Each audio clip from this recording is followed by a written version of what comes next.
What's up, high school students? I hope you guys are having a great week and are getting excited about our relaunch of programming and are super excited to join us on Sunday nights.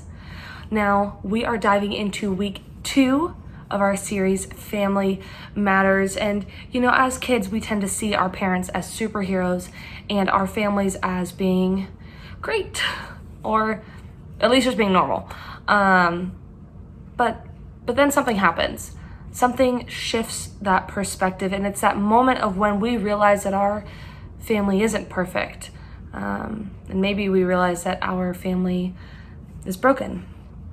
And some of you have realized this a long time ago. In fact, some of your earliest memories might have to do with the pain of a broken family. Others of you discovered this later. Maybe it was in middle school or early in high school, when you realized that your family had some sort of dysfunction. And everyone could probably go around and tell our version of our dysfunctional family, tell some stories of some crazy family members or crazy family event, because we all have one. Because in reality, one way or another, every family is fractured. Maybe your family lives with constant tension. You don't yell or slam doors, but it's there. You can feel it. It's almost like you cut the tension with a knife. You feel like you're walking on eggshells around your home. You feel it when certain subjects come up, and those subjects don't typically cause conflict, but they might cause a lot of tension, and it makes everyone in the room uncomfortable. And it makes your house feel pretty stressful, like a pretty stressful place to live. For some of you, maybe you've discovered that your family lives with secrets. This could be legal troubles, bad decisions, affairs, impending divorces, or remarriage, or moving. And some of these secrets fractured trust, and now you're living in this place of not knowing how to trust your own family. And for a lot of you, maybe your family has suffered a fracture of some sort. Maybe it was a divorce and then a remarriage, a divorce after a remarriage. You thought once you got through the drama that things would be fine, but they're not. There's no new normal. There isn't, and that is your new normal, if that makes sense. And now you're in the state of wondering if your family relationships are really worth the effort when they could possibly be temporary, when they could possibly go away. Regardless of your family story, it is important to remember that every family is fractured. Let me say that again. Every family is fractured. There's no pain like family pain. And I think all of us know deep down that a family should be better, and it should be happy and nice and forgiving. In our minds, most of us have an ideal family. It's one that we wish we had, but we don't have that ideal family. We have a real family. And it's that distance between our ideal and our real that's painful. And it's typically when we respond one of two ways. We either count our family out or we count ourselves out. And because of that, we like to think that the tension, secrets, and fractures of our family are written in permanent marker, while you and your family are written in dry erase marker and can be easily removed from the situation or equation. Maybe you count your family out because after your parents or guardians divorced or separated, you thought they lost authority in your life, so you stopped respecting them. Or you decided that your step-parent or guardian isn't a good role model, so you're not going to listen to anything they say whatsoever. Or you decided to shut out one of your siblings or other family members because of something that they did to you. Whatever the reason, we use our family members' mistakes as a reason or excuse not to listen to them or include them in our lives. We say things like, I don't have to listen or have a relationship with you because of X, Y, and Z. That you did to me, you did this to me, and that's why I don't have to try. Or the other option is that we count ourselves out. Maybe we don't say it out loud, but we give up on our families when we isolate ourselves, when we stay in our room when we're home. I mean, that was what I chose to do. I did that for several years, where I would just come home and go in my room, put my headphones in, read a book, and just be in my own world. Or we think, I'm done with my dad not showing up. I'm done with my mom nagging me. My family feels like a bunch of hypocrites, so I'm done. I'm going to count down the days till I can leave. All of us have probably felt the pull of wanting to pull away from our family, and we probably know it's not the best idea. And what is the alternative? What are we supposed to do? I mean, to be honest, shouldn't our parents or the people that wronged us be the ones making an effort instead of us? So this is where the good news comes in. God has a long history of working with fractured families. There are a ton of them recorded in the Bible, both the Old Testament and the New Testament. He has made a pattern of using dysfunctional people for his glory, and that's encouraging. God has never written off anybody because of the family they come from. One of the most famous people in the Bible is a man named Abraham. So God promised Abraham that his family would form a great nation and that his descendants would be numerous as the stars in the sky, and that's a lot. So the cool thing is from Abraham's line, Abraham's family line, because of this promise God made him, this was the family line that Jesus would come from later on, many centuries later. So let's backtrack. Before a great nation and Jesus could even think about happening, Abraham had to have one kid. He had a son named Isaac. And then Isaac eventually had two sons, Jacob and Esau, which then started all the family drama. So Jacob and Esau were twins, but they could not have been any more different. And I think anyone with siblings, even if you aren't twins, can relate. I know my sister and I don't even look alike. We don't have the same interests or hobbies outside of going to Disney World all the time, obviously. But we're absolutely different people. And the same is true for Jacob and Esau. Esau was the oldest. He was born first. He was a hunter and a warrior. He was a man of action. And Jacob, on the other hand, was like more of the artistic type. You know, he was a thinker and a poet. He was also a bit of a liar and a con artist. And he was their mother's favorite. So you can imagine that all these factors definitely set the stage for some family drama. So being the oldest guaranteed Esau a certain set of expectations that he knew were going to happen for him. One of those was the birthright. So according to the customs of the time, he would receive special privileges that the other children wouldn't get. He would receive double the amount of money. He would become the leader of the entire family tribe, and that included Jacob when his dad passed away. And maybe the biggest deal of all, he would get a blessing. And that blessing would be handed to him from his father, which meant that he would be blessed by God. So that promise that God made to Abraham, that Abraham then passed down to Isaac, Isaac would pass down to Esau. So needless to say, all of these things were a really big deal.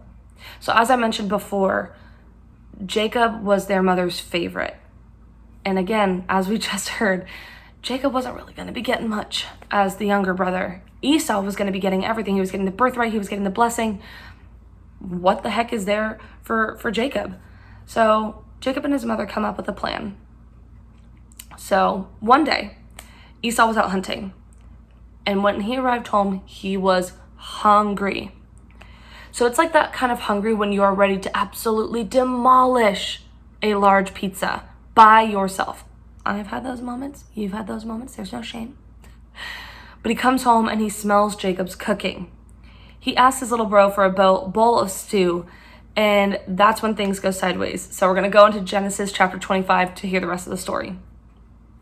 The boys grew up, and Esau became a skillful hunter, a man of the open country, while Jacob was content to stay at home among the tents. Isaac, who had a taste for wild game, loved Esau, but Rebekah loved Jacob. Once, when Jacob was cooking some stew, Esau came in from the open country, famished.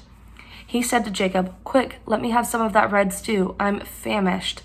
Jacob replied, "First, sell me your birthright."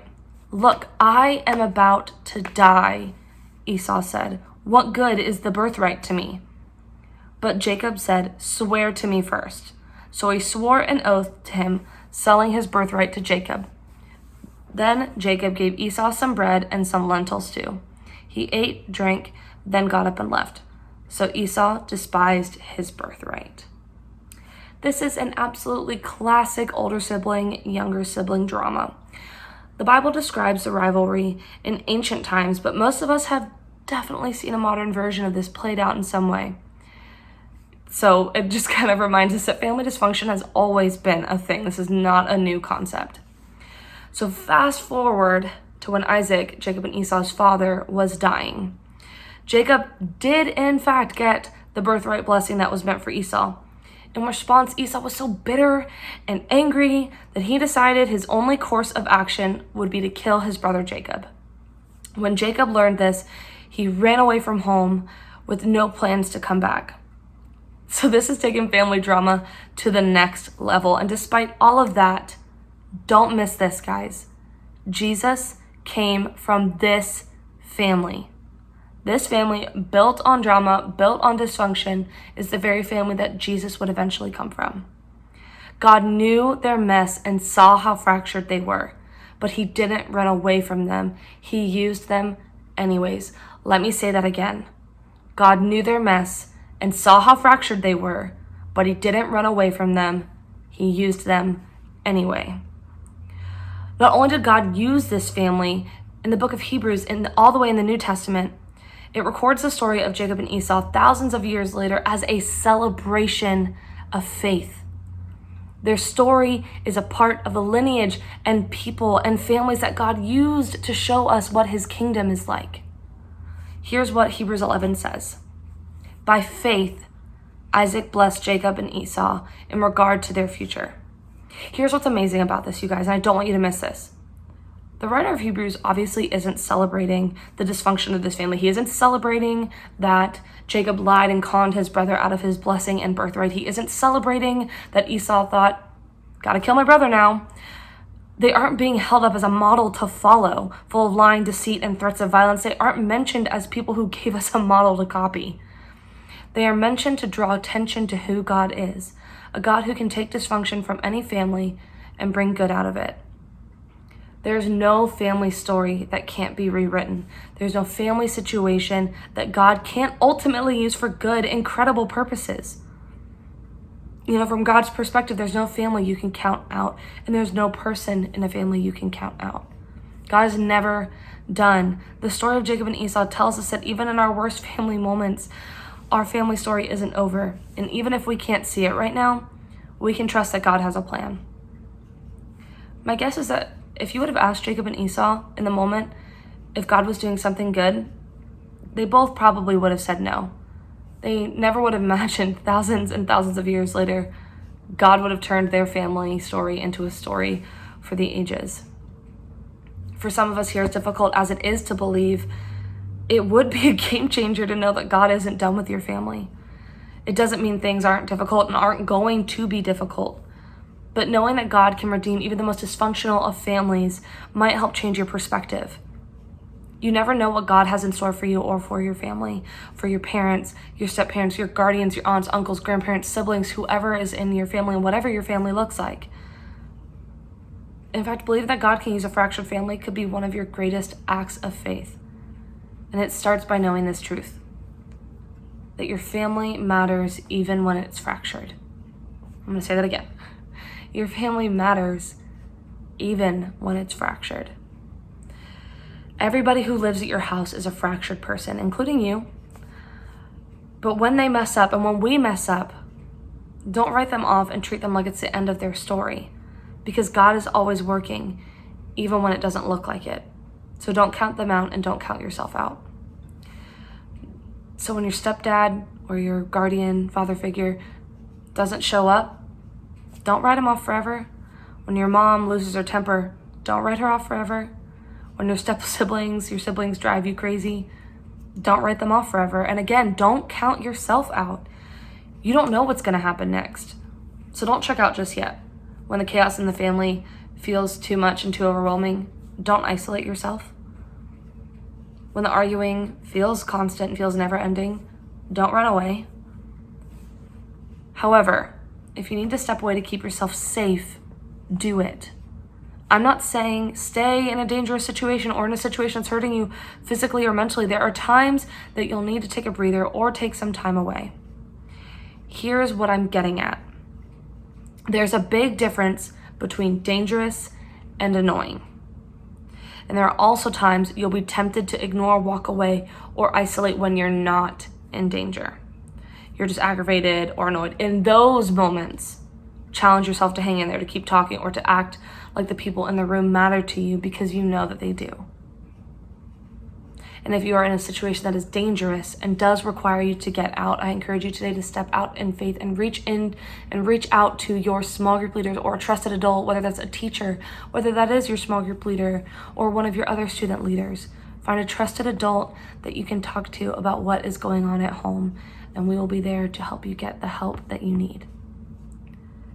So back to our point, if you count yourself out, you may miss out on being part of an incredible story that God is writing in your family. Redeeming and fixing things that are broken is what God does best.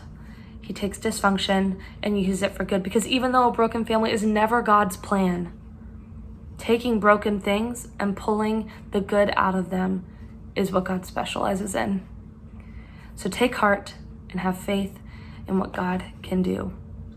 So what if we all went home today and treated our family like it mattered, even though it was fractured or broken or dysfunctional?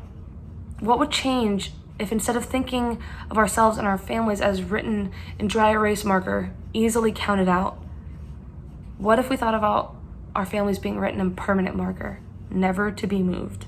What if we started believing that God could work even in our biggest points of dysfunction? I know it seems impossible, but that's why we're going into our small groups in whatever context that is this week. We're going to give each other ideas on how to practically implement this in our own homes. So as you head out to your lives this week and to small group later this week, remember that God hasn't given up on your family or you, so you don't have to either. Let's pray. God, thank you for being so good and knowing our stories and knowing our families. You know all the broken bits, the parts that we'd like to keep hidden, the parts that we'd like to hide in a closet, not to talk about or to address. But God, we know and we have faith that you are working all things out for our good and for the good of our families. God, give us the strength and faith to step out and love our families in the midst of dysfunction, in the midst of challenges that we're facing, arguments, annoying moments with mom, dad, siblings, whatever. Give us the strength to act in love and remember that our families matter, God. Thank you for loving us and for sending your son. In Jesus' name, amen. All right, you guys, I hope you have a great week. And like, share, comment on the video, share it with your friends, with people that you think need it. And we will see you at small group, and we'll see you next week.